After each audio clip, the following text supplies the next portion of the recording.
Salah satu franchise spy dan action terbaik favorit kita semua, Mission Impossible, udah merilis film terbaru yang merupakan film ke-7 dari seri filmnya, Mission Impossible Dead Reckoning Part 1. Dan ya, sesuai judulnya, film ini baru bagian pertama dari 2 film yang membentuk cerita keseluruhannya. Kali ini mengangkat isu yang juga relate nih di dunia nyata tentang polemik penggunaan Artificial Intelligence atau AI yang sangat canggih sampai bisa mengancam keselamatan dunia. Sekaligus menghadirkan sosok misterius dari masa lalunya, Ethan Hunt.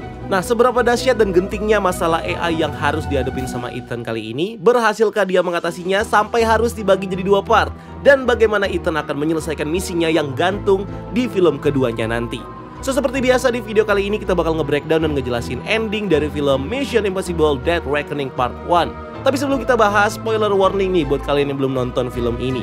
Tapi kalau udah dan siap buat spoiler, langsung aja bareng gue Rian, let's explore this universe.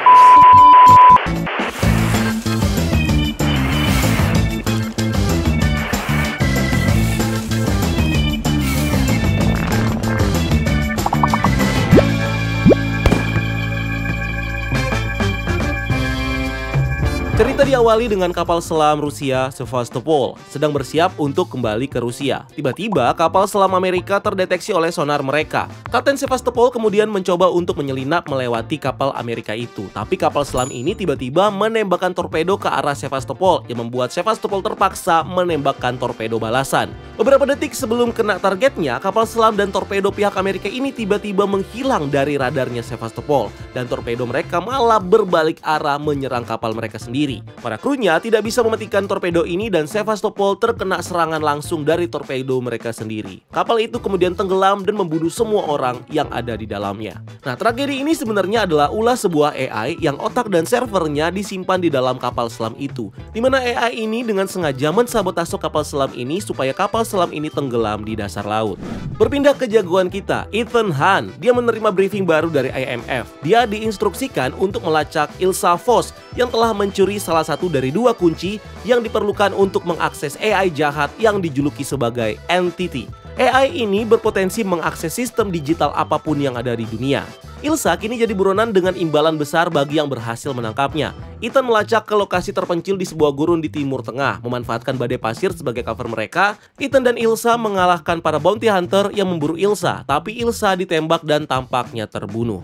Next, di tempat lain, sekelompok pejabat penting dari berbagai badan intelijen Amerika dikenal secara kolektif sebagai The Community bertemu dengan Direktur Intelijen Nasional atau DNI bersama Dan Linger dan Eugene Kittredge yang baru aja diangkat sebagai Director dari IMF, membahas ancaman yang ditimbulkan oleh entity ini.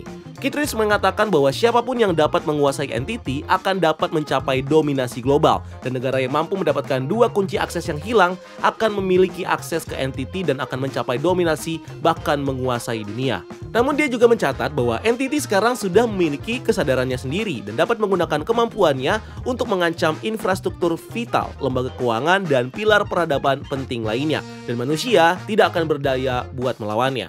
Ajudannya Kittredge selalu memasuki ruangan dan tiba-tiba mengeluarkan gas bius di tengah meeting. Kittredge diberi masker gas dan tetap sadar. Ajudan tadi kemudian melepas topeng samarannya yang mereveal bahwa dia adalah Ethan Hunt. Terungkap bahwa Ilsa sebenarnya masih hidup karena Ethan memalsukan kematiannya dan berhasil mengambil kuncinya dari Ilsa. Ethan dan Kittredge nggak bisa setuju tentang apa yang harus dilakukan dengan kunci itu. Kittredge mau mengendalikan entity di bawah naungan IMF, sementara Ethan yakin kalau AI itu terlalu berbahaya dan sebaiknya dimusnahkan saja. In the end, Ethan cuma memberitahu bosnya kalau dia bakal berontak dan bekerja sendiri aja dan memperingatkan IMF supaya jangan menghalanginya. Kittredge mencoba memanggil security soal kehadiran Ethan, tetapi langsung ditembak dengan panah bius. Ethan kemudian memakai topeng lain buat menyamar sebagai si direktur itu sendiri dan berhasil keluar dari sana. Dia retreat dengan Luther Stickle dan Benji Dunn di Bandara Internasional di Abu Dhabi. Di bandara ini, mereka telah mengidentifikasi seorang pria yang berencana menjual kunci satunya lagi dari entity.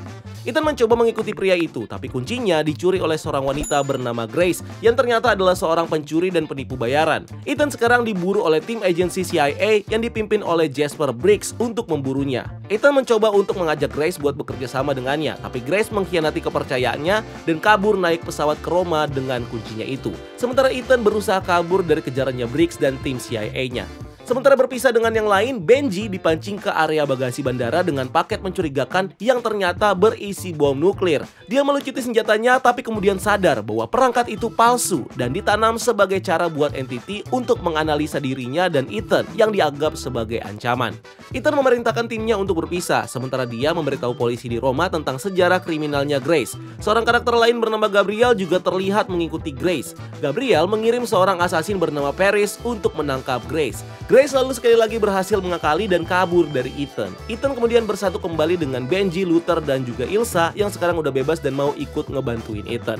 Ethan dan timnya lalu mengidentifikasi seorang misterius yang menyewa Grace. Dia adalah Alana Mitsopolis, si White Widow. Ethan dan Ilsa kemudian menyusup ke pesta yang diadakan oleh Alana. Grace dan Gabriel juga hadir di sana dan terungkap kalau Ethan ternyata sudah mengenal Gabriel sebelum dia bergabung dengan IMF. Gabriel bilang bahwa dia sekarang jadi agen untuk entity dan ingin mendapatkan kedua kunci tersebut untuk memastikan supaya nggak ada yang dapat mengeksploitasi kelemahan AI-nya. Entity juga ternyata mengancam Alana sehingga membuat Alana meng-hire Grace untuk mengambil kuncinya itu. Gabriel menyuruh Alana buat menjual kuncinya dan menemuinya dalam 3 jam di kereta api di pegunungan Alpen, Austria, atau Alana akan mati. Ethan memohon kepada Alana buat nggak nurutin ancaman Gabriel, tapi akhirnya Alana tetap memutuskan untuk nurut. Ethan, Ilsa, dan Grace melarikan diri dari pestanya, tapi Ethan tertipu oleh entity yang meniru suara Benji dan menjebaknya masuk ke penyergapan yang dilakukan sama Paris. Ethan berhasil mengalahkan Paris tapi memutuskan buat mengampuninya. Di sisi lain, Grace berhadapan dengan Gabriel dan berhasil dikalahkan sama Gabriel. Ilsa kemudian ikut membantu Grace, tapi malah terbunuh ditusuk sama pisaunya Gabriel. Ethan lalu datang terlambat dan melihat kalau Ilsa sudah mati. Dia teringat dengan masa lalunya di mana dia juga pernah gagal mencegah kematian dari seorang wanita di tangan Gabriel. Mereka lalu pergi ke tempat persembunyian. Grace merasa bersalah atas kematian Ilsa dan memutuskan untuk bergabung dengan timnya Ethan. Singkat cerita, Ethan membuat sebuah rencana. Grace akan memakai topeng dan pengubah suara buat menyamar sebagai Alana, lalu naik ke keretanya untuk mengambil kunci dari Gabriel. Kunci-kunci ini lalu akan diberikan kepada Ethan yang akan menyamar sebagai kakaknya Alana. Ethan juga menyuruh Grace untuk ngomong sama Kittredge buat join IMF setelah misi ini selesai supaya dia bisa selamat. Nah, rencana ini tidak bisa dieksekusi karena entity tiba-tiba ngehack dan menonaktifkan peralatannya si Benji. Mesinnya hanya mampu menyelesaikan topengnya Grace, tapi belum sempat menyelesaikan topeng milik Ethan. Mereka terpaksa harus improvisasi dengan menyuruh Grace pergi sendirian, sedangkan Ethan akan menyusul dan mengejar keretanya dengan sepeda motor. Luther kemudian pergi ke lokasi off-grid untuk menyelidiki jejak entity yang terisolasi di hard drive-nya. Dia juga memperingatkan Ethan untuk tidak membunuh Gabriel untuk balas dendam karena hanya Gabriel yang tahu cara menggunakan kuncinya nanti. Singkat cerita, di atas kereta, Grace berhasil menyamar menjadi Alana dan membius Alana yang asli sebelum bertemu dengan pembeli kuncinya. Kemudian di-reveal bahwa pembeli kuncinya adalah Kittredge sendiri, director dari IMF. Gabriel menyabotase kontrol kereta melalui instruksi yang diberikan oleh entity untuk mencegah Ethan naik dan bertemu dengan Direktur Intelijen Nasional Denlinger ditemani oleh Paris. Denlinger mengusulkan dibentuknya aliansi dengan entity untuk memberi Amerika dominasi atas negara-negara lain di dunia dan mengancam Gabriel dengan pengetahuan tentang penggunaan sebenarnya dari kunci aksesnya. Kunci tersebut untuk membuka ruang komputer di dalam bangkai Sevastopol yang menyimpan source code original dari AI entity yang bisa digunakan untuk mengontrol atau menghancurkan entity selamanya. Gabriel kemudian membunuh Denlinger setelah mengetahui tentang lokasi dan source code entity. Dia juga menikam Paris yang juga mendengar tentang Sevastopol, yang dicurigai akan berkhianat dan memberitahu tentang Sevastopol kepada Ethan ketika Ethan nantinya bakal mengampuninya. Gabriel beranggapan bahwa tidak boleh ada seorang pun yang tahu tentang Sevastopol. Grace di sisi lain dengan cepat menyelesaikan transaksinya sebagai Alana, meskipun tergoda untuk mengkhianati Ethan demi $100 juta dan perlindungan untuk dirinya sendiri. Grace selalu memutuskan untuk tidak melakukan transaksi itu dan membatalkan transaksinya dan mencuri kembali kuncinya dari Kittredge, lalu melarikan diri saat Alana yang asli muncul dan mengeksposnya.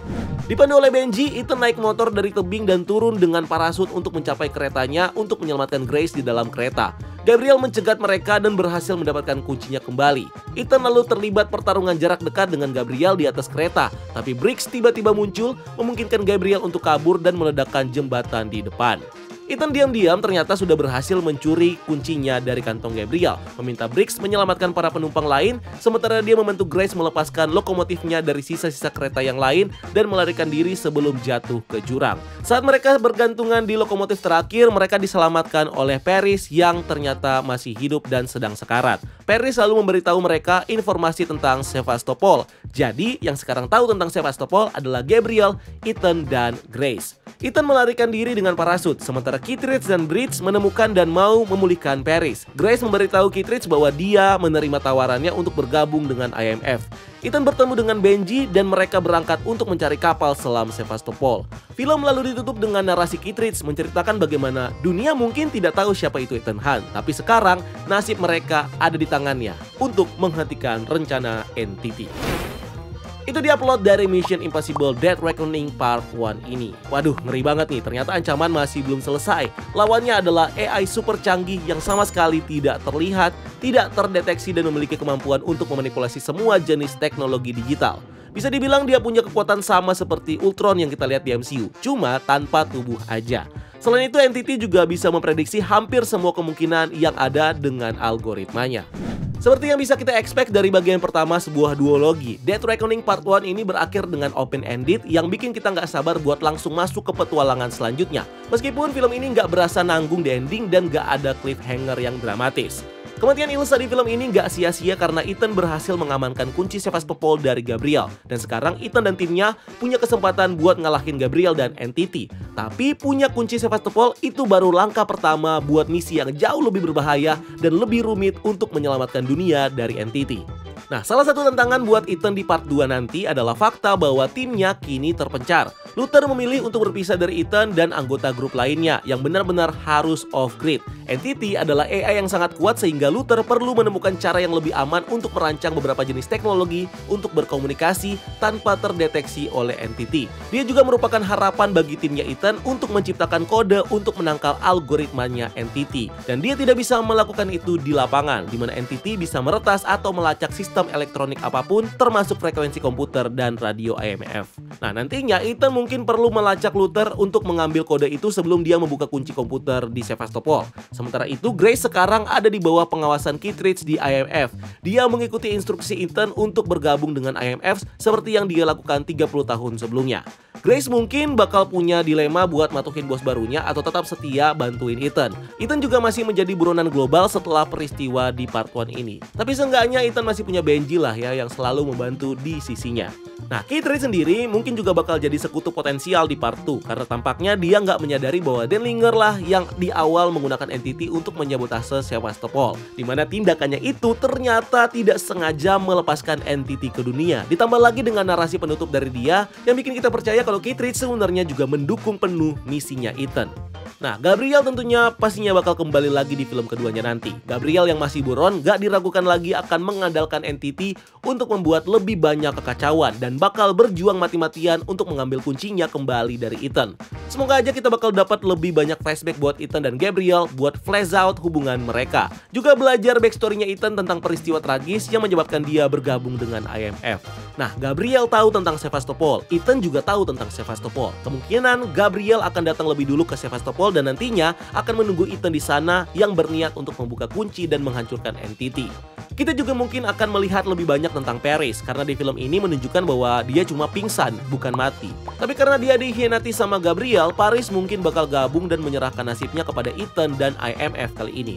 Kita juga belum tahu apakah karakter Alana bakal kembali lagi, di mana di Mission Impossible Fallout mereveal bahwa Alana adalah putri dari karakter Max Mitsopolis, antagonis dari film Mission Impossible yang pertama. Jadi di sequelnya mungkin akan menggali lebih dalam sejarah keluarganya dan menyajikan hubungan lebih dalam dengan film-film sebelumnya. Ya, yang jelas masih banyak pertanyaan yang perlu dijawab dan dijelaskan di sequelnya nanti. Salah satunya adalah bagaimana Ethan dan timnya bisa mencapai dan memasuki bangkai Sevastopol, kapal selam yang tergeletak di dasar Laut Bering. Atau mungkin entah bagaimana caranya mereka bakal mengangkat kapal Sevastopol ke permukaan buat membuka komputer di dalamnya. Dan bahkan jika mereka berhasil sampai situ, akankah beneran semudah itu menghapus dan mematikan AI yang punya kesadaran dan kecerdasan luar biasa cuma dengan punya source code-nya? Nah, Death Reckoning Part 2 tentunya bakal semakin menantang untuk Ethan Hunt dan tentunya nggak akan semudah itu untuk mengalahkan NTT. Gabriel sekarang mungkin terlihat seperti satu-satunya pihak yang siap mempertahankan NTT, tapi NTT yang super cerdas tentunya nggak akan bergantung pada satu orang aja. Apalagi NTT tahu kalau Gabriel gagal mengambil kedua kunci source code-nya. NTT pastinya akan melibatkan pihak lain lagi yang akan dia pengaruhi seperti dia mempengaruhi Alanna dan Gabriel. Dan dari sini tantangan untuk Ethan akan semakin sulit untuk menuju Sevastopol. NTT juga bisa bikin backup atau duplikasi dari programnya, bahkan memindahkan source code-nya atau source otaknya ke tempat lain selain di Sevastopol, sehingga akan lebih sulit lagi untuk Ethan mendeteksi di mana letak si source code dari NTT ini. Selain itu kita juga belum jelas nih, apa sih tujuan utama dari NTT? Kenapa NTT nggak mengambil cara mudah aja buat memusnahkan manusia, atau siapapun yang mau menghapus dia? Mungkin pakai nuklir misalnya. Secara NTT punya akses terhadap seluruh persenjataan yang ada di dunia. Ya mirip-mirip kayak Skynet di film Terminator, artinya ada rencana yang belum terungkap dari NTT tentang maksud dan tujuannya, yang tentunya bakal terungkap nanti di Mission Impossible Death Reckoning Part 2. So menurut kalian gimana guys? Bakal seru nggak nih cerita Mission Impossible Death Reckoning berikutnya? Kalau kalian punya pendapat atau teori, please tulis di kolom komentar di bawah dan mari kita diskusi. So thank you udah nonton video ini, jangan lupa like video ini dan subscribe sebagai bentuk dukungan kalian di channel ini. Cari kita juga di TikTok dan di Instagram breakdown.universe karena kita juga bikin konten di sana. Dan jangan lupa lakukan satu kebaikan hari ini. See you on the next video, gue Rian, until next time, keep exploring the multiverse.